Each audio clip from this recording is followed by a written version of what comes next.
kuamini moyoni mwako. Hayo mambo mawili yametajwa hapo. Kwa sababu ukimkiri Yesu kwa kinywa chako ya kuwa ni Bwana na kuamini moyoni mwako ya kuwa Mungu alimfufua katika wafu, utaokoka. Kwa maana kwa moyo mtu huamini hata kupata haki, na kwa kinywa hukiri hata kupata wokovu. Hiyo ni njia ya tatu. Njia ya nne na ya mwisho ni kuongozwa maneno ya toba. Ni kuongozwa maneno ya toba.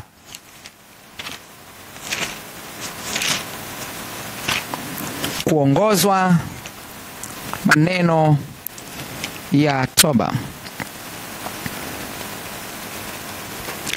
Tayari tumekwisha kutangulia kwamba mtu anaweza akazungumza mwenyewe. Ikiwa amemwamini, amegundua ni mwenye dhambi, yuko mahali ambapo hakuna mtu yoyote, anaweza akazungumza mwenyewe kwa kinywa chake, akakiri mbele za Bwana kwamba ni mwenye dhambi na ninahitaji uniokoe, na anaweza kuokolewa. Lakini inaweza kutokea yako mazingira ambayo mtu hawezi kuzungumza chochote, hawezi kusema, hajui namna ya kwenda kwa Bwana.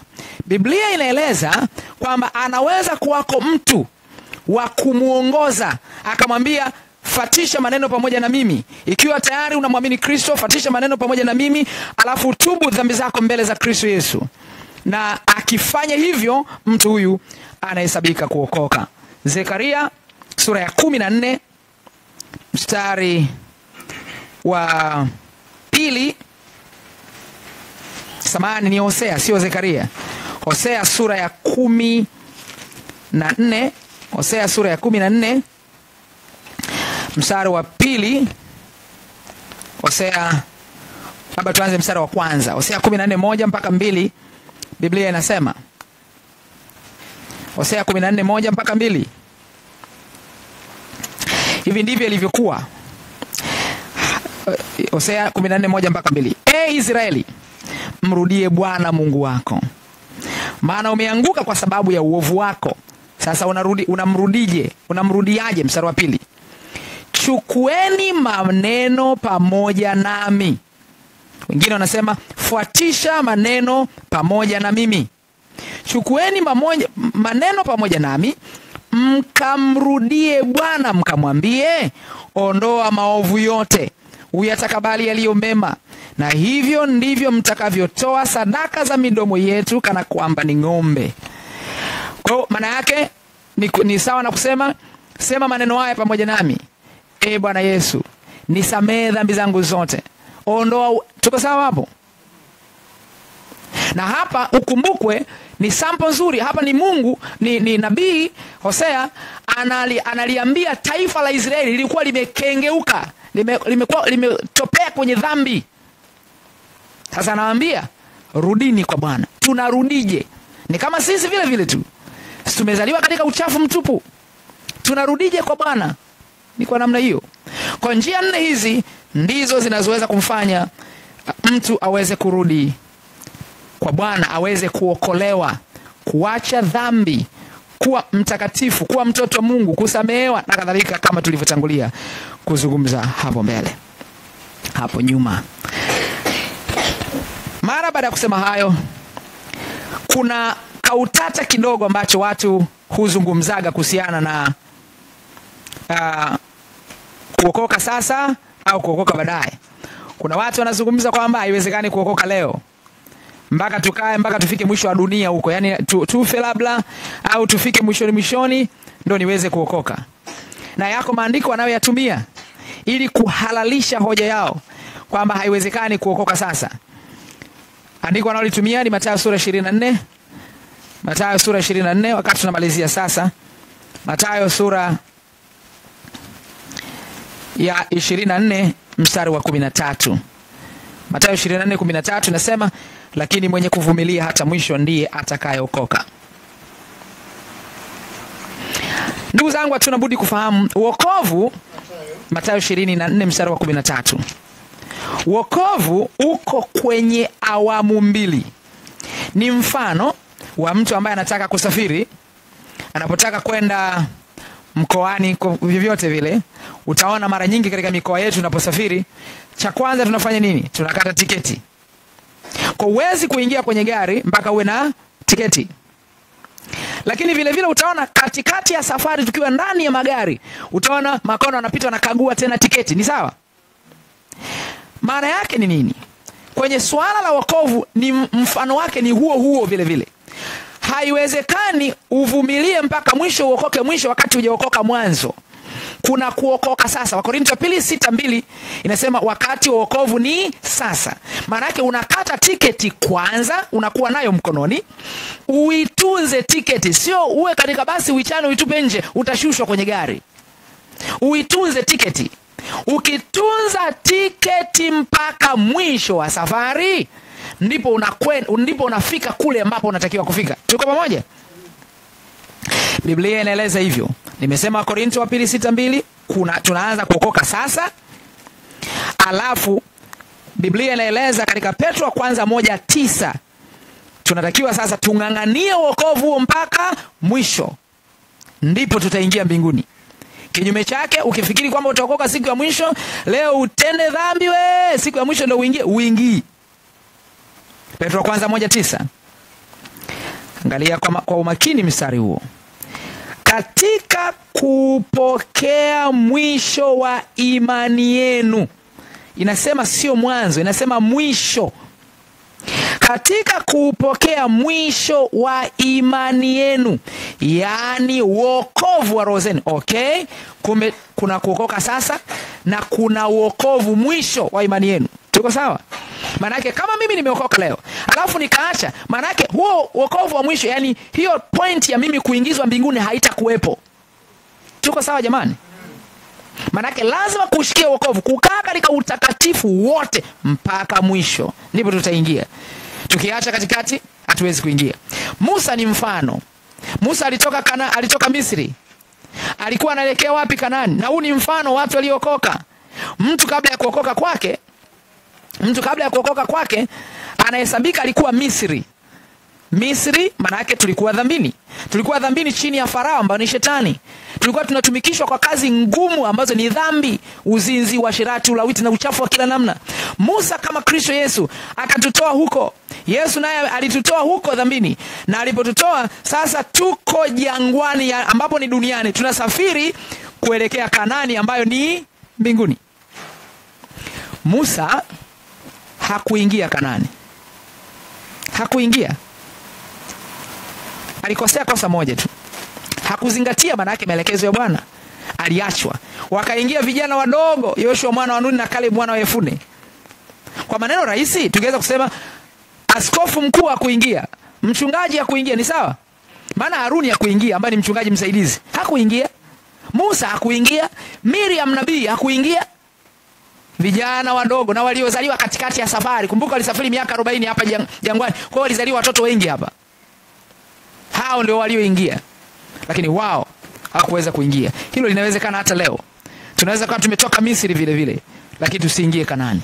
Hii inawezekana. Na mifano ni mingi, maandiko ni mengi. Yesu alikuwa na mitume 12, mmoja alinyonga, yuko motoni, ndio tafsiri yake. Yaani ndivyo ilivyo. Paulo alikuwa na mtumishi anaitwa Dema. Akawacha. Tena Paulo anasema Dema aliniacha akiupenda ulimwengu wa sasa. Alimwacha. Hii inawezekana hata leo.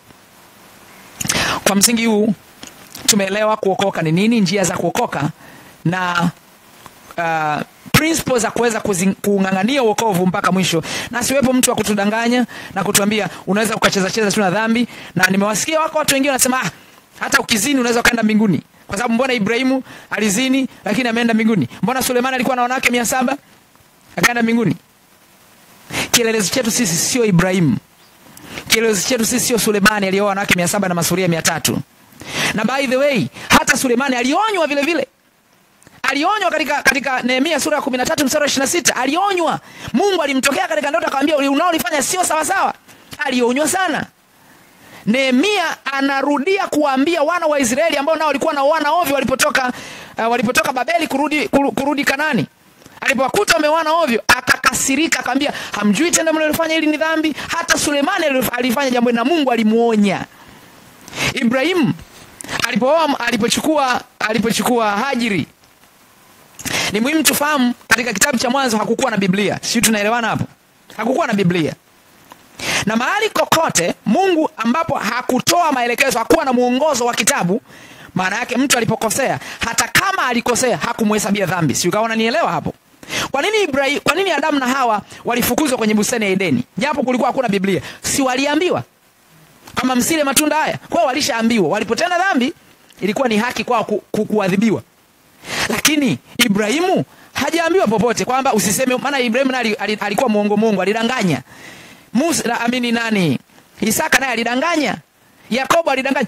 Lakini kwa sababu Mungu hajawahi kuambia mahali popote huu ni uongo. Na maandiko yanasemaje? Warumi sura ya 4, wakati tunamaliza. Warumi sura ya 4 mstari Warumi sura ya 4 mstari wa 15. Warumi 4:15, alafu na Warumi 5:13 yanazungumza mambo hayo tu. Kwa sababu sheria ndio ifanyayo hasira, maana pasipokuwepo sheria hapana kosa. Tuko sawa? Hawakuwa na sheria. Nini kilichokuwa kinaongoza kwamba Ibrahimu usiseme uongo? Maana amri ya usiseme uongo amekuja Mungu anampa Musa kuandika wakiwa jangwani. Kwa Ibrahimu hakuwepo, hajui chochote. Kwa hata kama alikuwa ametenda dhambi haikuhesabiwa kwa sababu hakuambiwa. Warumi 5:13 inazungumza hivyo.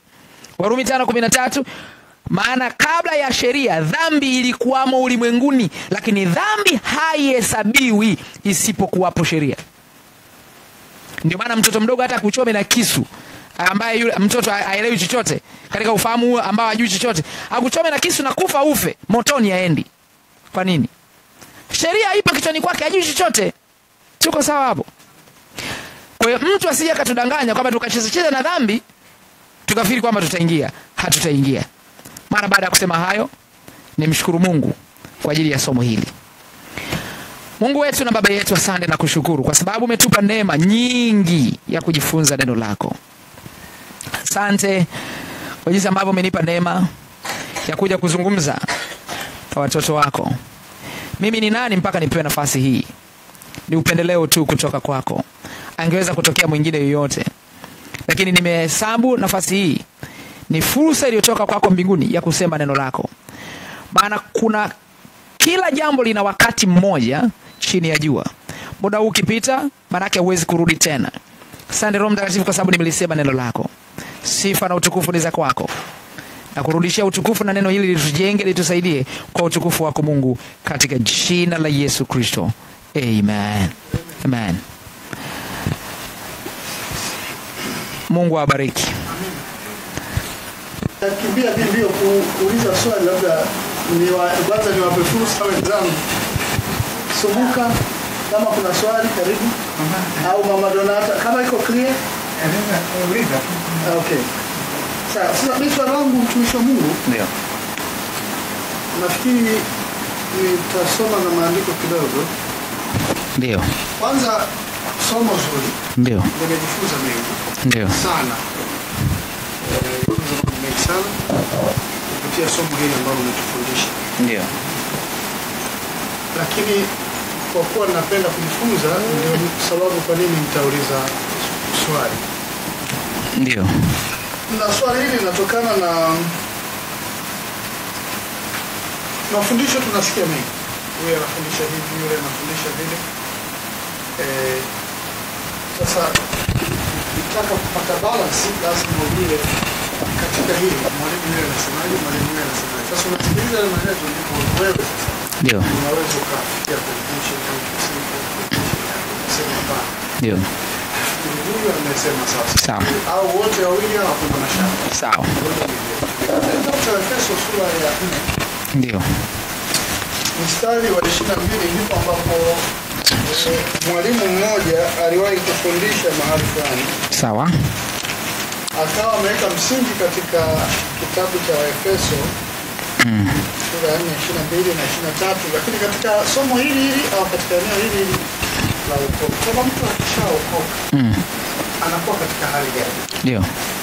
Maneno ni kwamba wale somo imeandikwa alafu Efeso ngapi? 4:22. sura ya 4 mstari wa 22 na wa 23 imeandikwa, mvue kwa habari ya mwenendo wa kwanza tu wa zamani unaoharibika, kufuata tamaa za ndani na mfanywe watu katika roho ya nia zenu. Fungu hili analifafanua kutokana na swali ambalo watu wanauliza, je, mtu aliyeokoka anaweza